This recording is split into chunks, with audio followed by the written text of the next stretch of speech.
Hello, my name is William Kumwembe and this is Business Time. This is a magazine program in which we bring you major business and economic news stories making headlines in the country. And in the program today, we look at how COVID pandemic pushed Malawi to modernity in as far as digital payments uptake is concerned. And also in the program, we look at expectations as tobacco market opens in Lilongwe on Wednesday.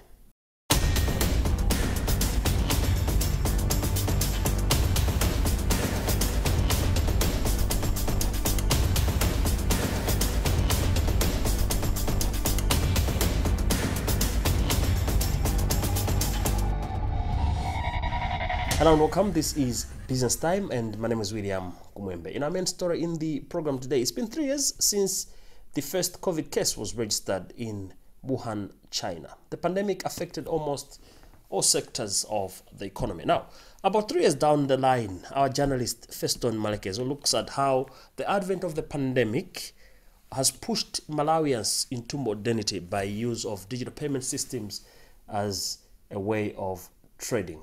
In this report.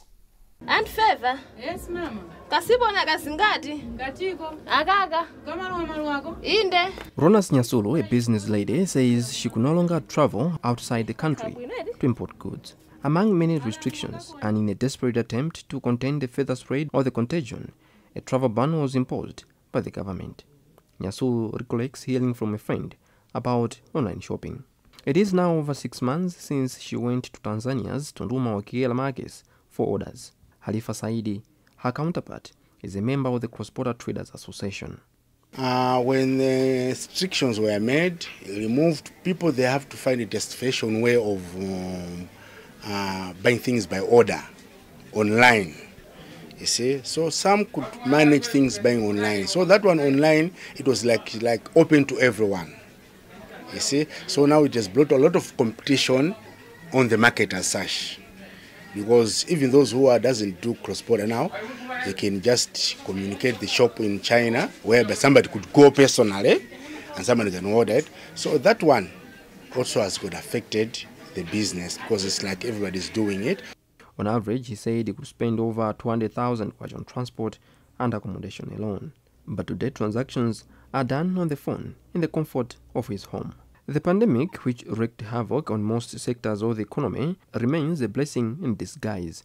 It has pushed up digital financial services uptake. Figures from the Reserve Bank of Malawi show that the number of mobile money subscribers rose from 6.2 million in 2019 to 12.2 million in 2022. Somewhere around 2019, the central bank hinted at enforcing regulations mandating all businesses to adopt at least one digital financial services payment channel. RBM spokesperson Raf Tseka says of late, the central bank has seen a number of micro, small and medium-scale enterprises adopting digital payments channels, be it mobile money, mobile banking, or even point-of-sale devices.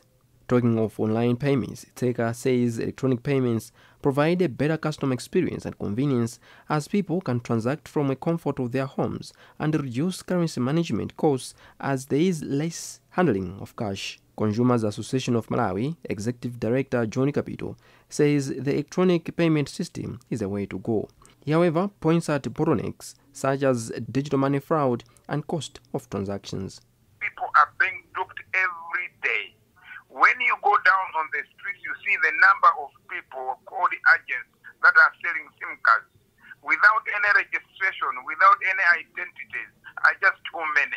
One wonders as to who has authorized, who regulates the selling or the purchase of SIM cards that people use. Because when the moment you buy that SIM card, then you can go on to spend money, you can do anything with it, and that is landing now in wrong hands, where people are using those SIM cards now to dupe people. It is something that is worrying, and when you look at the number of people that have been cheated around, that have been duped, that has also had an effect on the number of people that would have loved to go on these platforms, the money transaction platforms. And that is really affecting the growth of this industry. Ine sako za online ndizimene somwina zandipangisa kuti business yanga ibwerere patsi. I have tried online transactions, but I have been duped for some time. For example, I might order some clothes, but the sizes that come are far different. Za online ndi zinthu chimodzi chomwe chabwezesa business yathu amalawi ambiri kuti tikhale patsi. While being upbeat that Malawi is ready for digital payments, ICT Association of Malawi President Clarence Gama says awareness and investments in the sector are critical. Now, the electricity generation company, Genco, says it has spent about 10 billion kwacha in putting up the Kapichira power plant, which was washed away by Cyclone Anna in February 2022.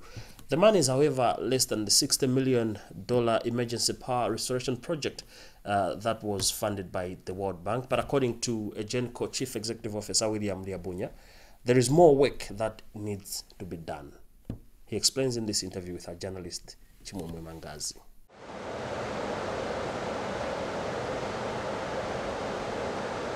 Oh, we are very excited.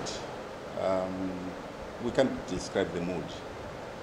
Yesterday, especially when we got one unit online, the whole atmosphere here at Kapichira and across the Genco family, it was quite fantastic, fabulous. Others were shedding tears. It was just excellent and exciting. We are still building on the coffer dam and on the training dike. We want to raise it to 147 meters above sea level. When we get to that point, we believe we should be able to add an extra unit, and we'll see thereafter what happens with the fourth unit. You recall that we had a disaster in January 2022, and we immediately came into the public and we said we had done the estimates of what was required to do the work and how much money we needed, the resources. But the unfortunate part was that we couldn't get the necessary financing until the World Bank came in. But when the World Bank came in, they said they have their own method that they had put forward to be used to restore the station. So being that they were giving us the money, the government obliged that we should follow the World Bank route, which has been on the ground since September last year. But as you may have seen, that there hasn't been much progress done on their solution. And it was until when we were getting to November when it was apparent that the December deadline which they had given us, that they would be able to construct the coffer dam by December, could not be reached. It's when government came in and gave us the go-ahead that we should start on our solution that we had proposed in February, March last year. So when we came into this on the 8th of December, I remember, it's when we started the work. And for us to meet the deadlines that we had set for ourselves at that time, we had set 14th February as the deadline. We had to be working day and night. And these works were being done day and night, 7 days a week, 30 days in a month. And from the 8th of December, there was no rest. There was no Christmas, there was no New Year's. We were all on the ground from that date with a team that was on the ground of engineers, support staff. We hired equipment from the private sector, and we all worked together. And that time, we set the 14th of December, which we met. We met that deadline, and the 14th of December, we impounded the dam, filled it, ran the machines. But after a night, we noticed that the dam was weak at 1 or 2 points where there was some leakage, which could not be ignored because that would be dangerous. And therefore, we shut down and drained the dam again and started repairing those 2 defects. And we gave in too much detail to those 2 defects. And we had set the deadline of 20th of March at that time. But Cyclone Freddy disturbed us again. For some 7 days, we couldn't work. There was too much rains, there was too much water. So those 7 days that were lost, we pushed them forward until when we started around 25, 24 of March, we resumed work.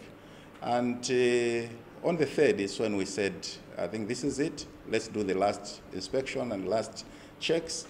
And on the 5th, we filled the dam.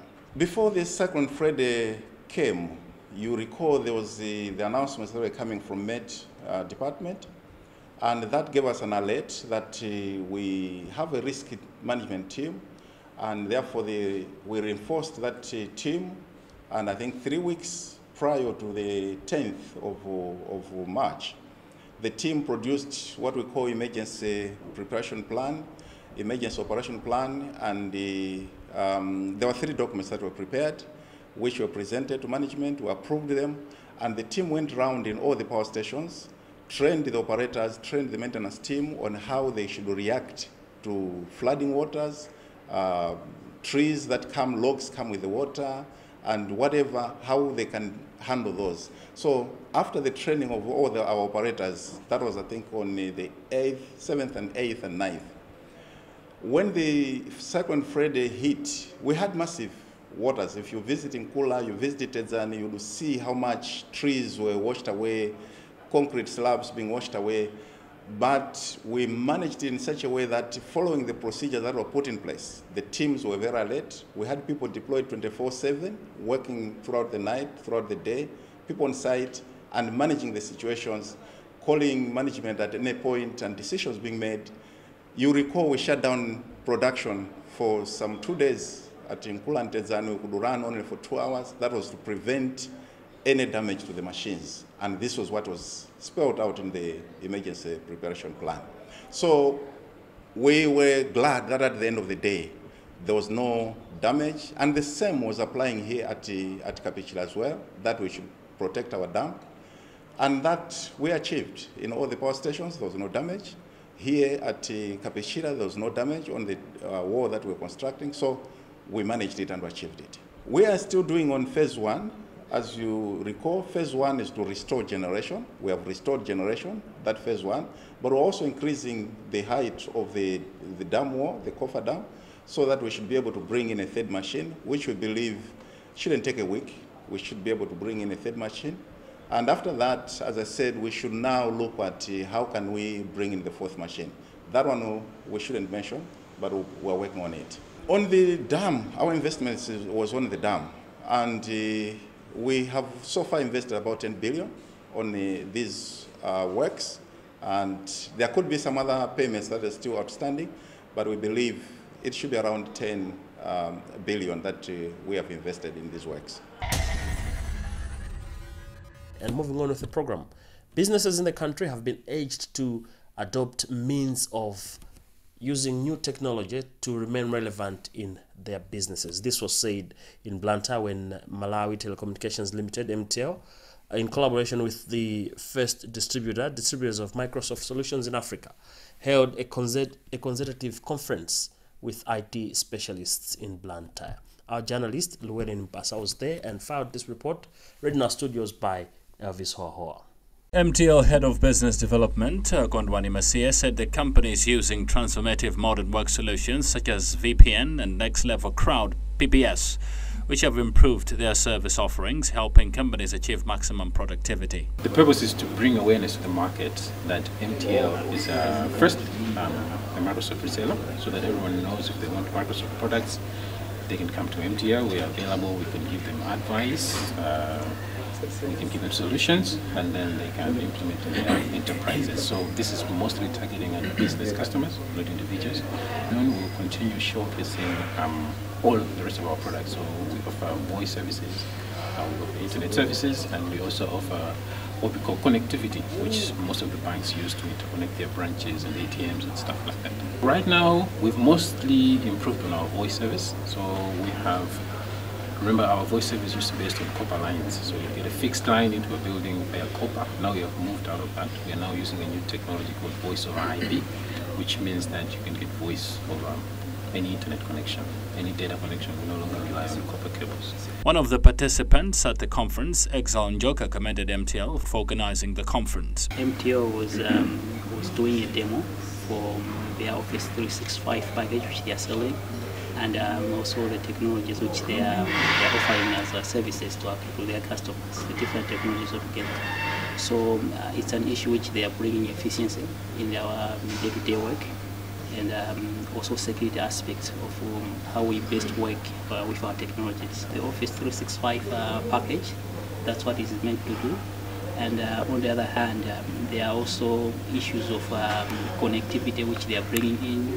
There is also an issue of the online PPX, which they are also bringing in, meaning to say that we are able to cut costs as consumers. MTL is offering a wide range of products and services to help businesses leverage the power of Microsoft's technologies, which can lead to increased growth and development.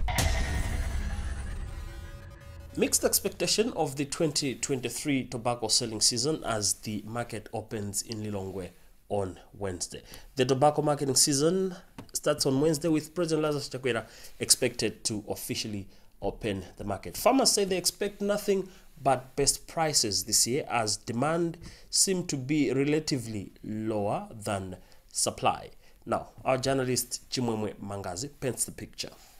The government has set $1 per kilogram as the minimum price for tobacco this year, representing a 10 cents jump when compared to last year's 90 cents per kilogram minimum price. It has also transpired that the country has produced 126 million kilograms of tobacco, 44 million kilograms shy of the demanded 170 million kilograms for this season. However, production of the crop has risen by 48% this year when compared to last year's total production at 85 million kilograms. Nixon Lita is Tobacco Association of Malawi's Chief Executive Officer. So far, there is enough tobacco to start the markets and run up until we supply some more. Government supports us in a way that it comes up with minimum prices every year. These minimum prices are based on our cost of production. That is, how much does one farmer spend to produce a kilo of tobacco? So from the cost of production, then we have minimum prices that are set by government. It is our belief that when it comes to implementation on the market, the buyers will be able to offer something much higher than the minimum that is set by the government. In that way, farmers will be encouraged. But just looking at the minimum prices that have been set by government, we say they are responding to the issues on the ground. To say cost of production has gone up, and so to have the minimum prices. So far from our assessments, looking at the tobacco in the field, the processes of curing and even to bedding, we have noted that the quality is very good. Farmers have taken good care of the tobacco, and even for the ones that have been delivered, we have not seen cases of wet bales arriving on the market, largely due to favorable weather in the last few days. So we can assure the industry that farmers are going to bring good quality tobacco. We have to be thankful to tobacco suppliers like tobacco buying companies, R8 and others that offer extension services, in that they have done a very good job, in that and farmers have responded. So we expect good quality tobacco throughout the selling period. Coming from 85 million kilograms, it would have been difficult for production to jump like 100% to 160, 170 million kgs. So that is a good increase in terms of percentage. We know that farmers are willing, they have interest in tobacco, but the failure to get to those levels of 160, 170 million kgs has largely been due to increase in prices of inputs, especially fertilizer. So it was a bit of a challenge for farmers to jump from 85 and double their production. So at a 50% increase, we are still saying a big thank you to farmers. But coming to 2024, we are hopeful that farmers will produce back to those levels of 160, 170 million kilograms, especially if encouraged by prices on the market for this season.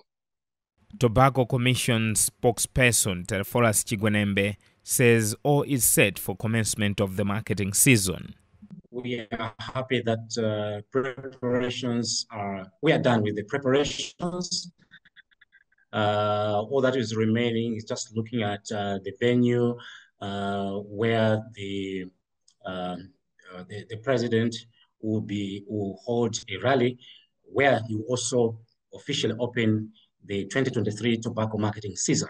But all the players, tobacco buyers, the farmers, the flows operator, that is AHL, we are all set to open the season. We have to understand that before the Commission recommends minimum prices for the grades, for all the grades, there are consultations that are done. We consulted growers, tobacco growers, their representatives, we consulted tobacco buyers, and so all the information was analyzed, and we recommended minimum prices to government, and government has released those minimum prices. But we are hopeful, as a commission, we are hopeful that things will be very good. Last year, that is 2022, we were happy that prices were good, and we're looking forward to even better prices this season. Because of how the market was last year, a lot of farmers were motivated to grow tobacco this year, and they're also motivated to take very good care of their leaf. So we are expecting good leaf to be brought to the floors. And we are sure that our buyers will be satisfied with what the growers are bringing to the floors. This year we have 10 buyers. Last year we had 9, and this year we have 10 buyers. There is a new buyer on the scene. That's Helen Cotton, and we will participate in the on the auction side of the market. So we are happy that we have an additional buyer, because that assures us of good competition, and eventually that leads into good prices for the farmers. So for us, we believe that this is a good development, and we are looking forward to good competition when we start tomorrow.